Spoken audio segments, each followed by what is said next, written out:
নমস্কার বন্ধুরা, any medical চ্যানেলের পক্ষ থেকে ভিডিওটি স্টার্ট করার জন্য আপনাদের জানাই অসংখ্য ধন্যবাদ। আপনি যদি ফার্স্ট টাইম এই ভিডিওটি ওয়াচ করছেন তাহলে অতি অবশ্যই চ্যানেলটিকে সাবস্ক্রাইব করে রাখুন, পাশে থাকা বেল বাটনটি প্রেস করতে ভুলবেন না, অল নোটিফিকেশন অপশনে অবশ্যই ক্লিক করে দেবেন। তার কারণ আপনারা তো সকলেই জানেন যে আমি স্বাস্থ্য সংক্রান্ত বিভিন্ন বিষয় নিয়ে আলোচনা করে থাকি, বিভিন্ন টিপস নিয়ে আলোচনা করে থাকি, স্বাস্থ্য সংক্রান্ত বিভিন্ন টিপস নিয়ে আলোচনা করে থাকি, বিভিন্ন রোগের সিমটম নিয়ে আলোচনা করে থাকি, কিছু ফুড সাপ্লিমেন্টের কথা বলে থাকি। তো বন্ধুরা, সেগুলো যদি পেয়ে যেতে চান, আপনাদের যদি উপকারী মনে হয় তাহলে চ্যানেলটাকে অতি অবশ্যই সাবস্ক্রাইব করে রাখবেন। আজকের আমার আলোচনাটা অত্যন্ত গুরুত্বপূর্ণ। বলবো প্রতিটি বাড়িতে বাড়িতে এই সমস্যা আছে। মহিলারাই বিশেষ করে এই সমস্যায় ভুগে থাকেন, কারণ এটা মহিলাদেরই সমস্যা। ঋতুস্রাব শুরু হলেই বমি আসে, ঋতুস্রাবের সময় প্রচণ্ড পেটে ব্যথা এবং বমি আসে। কিভাবে কাটাবেন এই সমস্যা, তাই নিয়েই আজকের আমার এই ভিডিও। এবং বমি কেন হয়, বহু মহিলারই কিন্তু বমি হয়, কিন্তু সকলের শরীর তো এক নয়, সকলের শরীর যেহেতু আলাদা তাই সিমটমগুলোও আলাদা। সেক্ষেত্রে কিছু কিছু মহিলা প্রচণ্ড বমি করে থাকেন। ঋতুস্রাব শুরু হলে খাবার মুখে তোলা তো দূরের কথা, খাবার খেতেই পারেন না, শুধু বমি হতে থাকে কন্টিনিউ। এই বিষয়ে আমি একটা ব্যাপার আপনাদেরকে বলছি ক্লিয়ার, যে দেখুন, যারা ভিডিওটি দেখছেন কাইন্ডলি শেয়ার করে দেন, কারণ এটা প্রতিটি বাড়ির সমস্যা। যাদের এই শুরু হয়েছে সবেমাত্র পিরিয়ড হওয়া, তাদের একটু পেটে ব্যথা হবে, বমি হবে, একটু বেশি মাসিকে রক্তস্রাব ভাঙবে, সেটা আলাদা ব্যাপার, সেটা হতেই পারে কম বয়সে যাদের হয়। কিন্তু যাদের ধরুন মধ্যবয়সী মহিলা কিছুদিন ধরে বেশ সাফার করে চলেছেন, 20-21 বছর বয়স, তাদের ক্ষেত্রে পিরিয়ড অনিয়মিত, ঋতুস্রাব শুরু হলেই বমি হচ্ছে, কেন হচ্ছে, কি করবেন, এর প্রতিকার, প্রত্যেকটা জিনিস আমি কিন্তু এই বিষয়ে ক্লিয়ার করে বলবো। একদম ভিডিওর এন্ড পর্যন্ত আপনাদের কাছে রিকোয়েস্ট করব থাকার জন্য, তাহলে বিষয়টি পরিষ্কার হয়ে যাবে। কোনো কোয়ারি থাকবে আপনি আমাকে কমেন্ট সেকশনে লিখুন, আমি অবশ্যই আপনাকে উত্তর দেব। ঋতুস্রাব শুরু হলেই পেট ফাঁপা, শরীরে একটা ফোলা ভাব থাকে, বমি বমি ভাব থাকে। এর বেশ কিছু কারণ আছে, সেগুলো আমি অবশ্যই বিস্তারিত আলোচনা করব। মৌরি, মেথি, জোয়ান সমস্ত টিপস অ্যাপ্লাই হয়ে গেছে, কিন্তু কোনো কাজে লাগছে না। চিকিৎসকের মতে এই সময় রক্তের শর্করা ওঠানামা করে, যার জন্য এই সমস্যাটি হয়। ঋতুস্রাব শুরু হলে প্রজেস্টেরন হরমোন বৃদ্ধি পায়। এই হরমোন বৃদ্ধি পাওয়ার জন্য খাবার ঠিকঠাক হজম হয় না, হজমের ওপরে এর ডাইরেক্ট প্রভাব পড়ে, যার জন্যই কিন্তু বমি বমি ভাবটা আসে। পাশাপাশি ইস্ট্রোজেন হরমোনের বৃদ্ধি পাওয়ার জন্য রক্তে শর্করার পরিমাণ বৃদ্ধি পেয়ে যায়। ইস্ট্রোজেন হরমোনের বেশি হয় পাশাপাশি, যার জন্য রক্তে শর্করার উপরে প্রভাব পড়ে, আর এর প্রভাবেই আপনার দেখা যায় বমি বমি ভাব একটা আসতে থাকে, গা গুলিয়ে ওঠে। ধরনের কষ্ট নিয়ে খাবার তো খাওয়া যায় না, তো এই সময় পুষ্টিরও অভাব লক্ষ্য করা যায়। যাতে খাওয়ার পুষ্টির অভাব না হয়, সারাদিন ধরে অল্প অল্প করে আপনি কিছু কিছু খেতে থাকুন, একেবারে অনেক খাবার খাবেন না, অল্প অল্প করে খাবার খেতে। সমস্ত মহিলারা নিয়মিত শরীরচর্চা করেন, তাদের এই প্রি মেনস্ট্রুয়াল সিনড্রোম এতটা থাকে না, হরমোনের হেরফের এতটা হয় না। অতএব যারা শরীরচর্চা করছেন না, আমি বলবো তারা একটু সময় বার করে নিজের জন্য শরীরচর্চা করুন, তাহলে এই প্রি মেনস্ট্রুয়াল সিনড্রোম থেকে রক্ষা পাবেন। হরমোনের এই ওঠানামার হেরফের এত বেশি হবে না, সুতরাং আপনারও শরীরে অসুবিধে থাকবে না। নারী আছে মদ্যপান ধূমপানে অভ্যস্ত, তাদের ক্ষেত্রে কিন্তু এই সমস্যাটা মারাত্মকভাবে লক্ষ্য করা যায়, এবং ভবিষ্যতেও তাদের জন্য এই সমস্যাটা কিন্তু খুবই বড় আকার ধারণ করবে। এই জন্য দেখুন, কোনো নেশা থাকলে আপনি সেটা ছেড়ে দেন, সেটাই আপনার শরীরের পক্ষে ভালো হবে।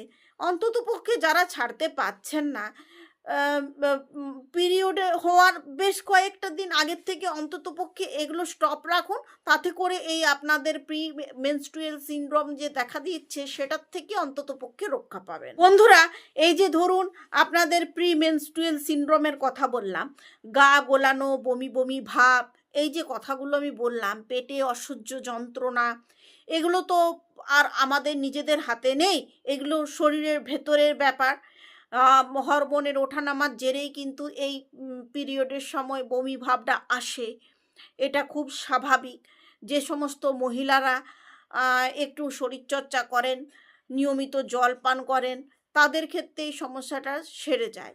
কিন্তু যখন মারাত্মক আকার ধারণ করবে তখন অবশ্যই একজন ডক্টরকে দেখিয়ে নেবেন।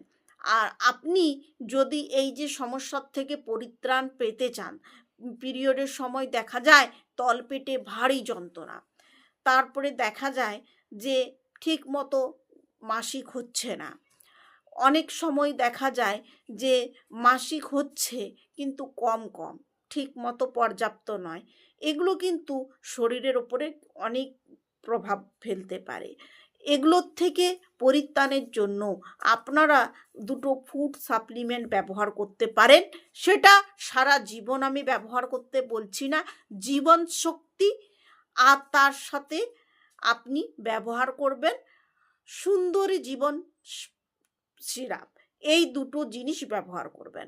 কারণ অনেক মহিলারা বাড়িতে যারা কাজ করেন, হাউসওয়াইফ, তারা প্রচুর পরিশ্রম করেন, পরিশ্রমের দরুন তাদের খাওয়ার কোনো ঠিক থাকে না।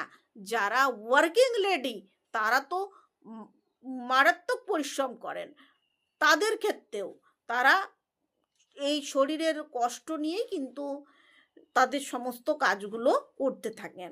যদি আপনি জীবন শক্তি আর সুন্দরী ফুড সিরাপটা গ্রহণ করেন, আপনার শরীর ভালো থাকবে। অনেক মহিলারই সাদা স্রাবের সমস্যায় ভুগেন, তারা যাই খাচ্ছেন শরীরে ঠিক লাগছে না। অনেকে বলেন যে আমার তো সাদা স্রাব হয়, অনেক জায়গায় দেখিয়েছি, ভালো হচ্ছে না। সুন্দরী জীবন ফুড সিরাপ এবং জীবন শক্তি 6 মাস কন্টিনিউ ব্যবহার করুন। আপনার ইমিউনিটি যেমন বুস্ট হবে, তার সাথে সাথে আপনার বমি ভাব, আপনার পেটের যন্ত্রণা, এগুলো কিন্তু চলে যাবে। অনায়াসে আপনি সুন্দরভাবে ভালোভাবে থাকতে পারবেন। আর আরেকটা কথা আমি বলে রাখি যে এই জিনিসগুলো আপনারা যখন কিনবেন তখন একটু আমাকে ছবিটা দেখিয়ে কিনবেন। যে কোনো জায়গার থেকে এগুলো পারচেস করতে পারবেন। আপনাদের সুস্থ থাকাটাই আমার ভিডিওটা ক্রিয়েট করার মূল উদ্দেশ্য। তো বন্ধুরা, আজকের যে ভিডিওটি আমি বানিয়েছি আপনারা কতটা হেল্পফুল হয়েছেন আমাকে জানাতে ভুলবেন না। আরেকটা আমি টিপস দিয়ে রাখি, আমি এই চ্যানেলে কিন্তু স্বাস্থ্য সংক্রান্ত টিপসে দিয়ে থাকি। এই যে পিরিয়ডের সময় পেটে মারাত্মক ধরনের যন্ত্রণা হয় না, এই সময় ক্যাফিন থেকে দূরে থাকুন। অনেকে চা খান, চা খাবেন না।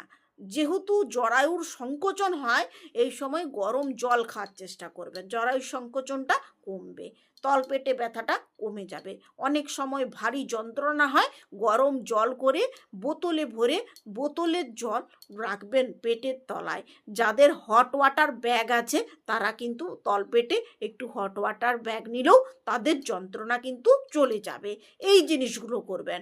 আর এই সময় একটু একটু করে জল খাবেন, খুব ঠান্ডা খাবার একদমই খাবেন না। আর প্রতিটি মহিলার উদ্দেশ্যে আমি একটা কথাই বলবো, এখন যেভাবে দেখা দিয়েছে ওভারিয়ান সিস্ট কিন্তু দারুণভাবে মাথা চাড়া দিয়ে উঠেছে, প্রতিটি মহিলাই এর শিকার বলতে পারেন। সেই ক্ষেত্রে আপনারা এই যে ফাস্ট ফুড একদম বর্জন করুন। যারাই ফাস্ট ফুডে আসক্ত তাদের কিন্তু ডেফিনেটলি সিস্টের একটা সম্ভাবনা থেকেই থাকে। আমি এই বিষয়ে আরও ভিডিও নিয়ে আসবো ওভারিয়ান সিস্টের ব্যাপারে, কিন্তু আজকে আমার ভিডিওটা এই পর্যন্তই। আপনারা যারা ফুড সাপ্লিমেন্টের কথা বললাম আর কিছু কিছু টিপসের কথা বললাম, এগুলো যদি অ্যাপ্লাই করেন, এই যে বমি, তলপেটে ব্যথা, পিরিয়ড ফ্লু যেটা আমরা বলে থাকি, সব সময় মাথার যন্ত্রণা, গা গোলানো, তারপরে বমি ভাব, অনেকে আবার কোষ্ঠকাঠিন্যের সমস্যায় ভোগে, অনেকের আবার এই সময় ডায়রিয়া হয়ে যায়, এই এই যে এগুলো হচ্ছে প্রিমেনস্ট্রুয়াল সিনড্রোম, একে আবার পিরিয়ড ফ্লু নামেও বলে থাকি, যেটা আগের থেকেই কিন্তু হয়ে থাকে। তো এগুলো কি কন্ট্রোল করার জন্য দেখুন, এগুলো শরীরের ভেতরের পরিস্থিতি, এগুলো কোনোটা আমাদের হাতে নেই। তবে একটা জিনিস আমাদের হাতে আছে, আমরা যদি আমাদের লাইফস্টাইলটা মেনটেন করি, ঠিকঠাক চেঞ্জ করি, তাহলে কিন্তু এগুলো কন্ট্রোল নিজের থেকে হয়ে যাবে। কিছু ফুড সাপ্লিমেন্ট যদি আমরা মহিলারা ব্যবহার করি, তাহলে কিন্তু এগুলো কোনো সমস্যাই হবে না, সব ঠিক হয়ে যাবে। যদি বিস্তারিত আর কিছু জানার থাকে 9733970544 এই নাম্বারে ফোন করে যে কোনো সময়, হোয়াটসঅ্যাপ বা আপনি যে কোনো সময় আমার সাথে কথা বলতে পারেন, কোনো অসুবিধে নেই।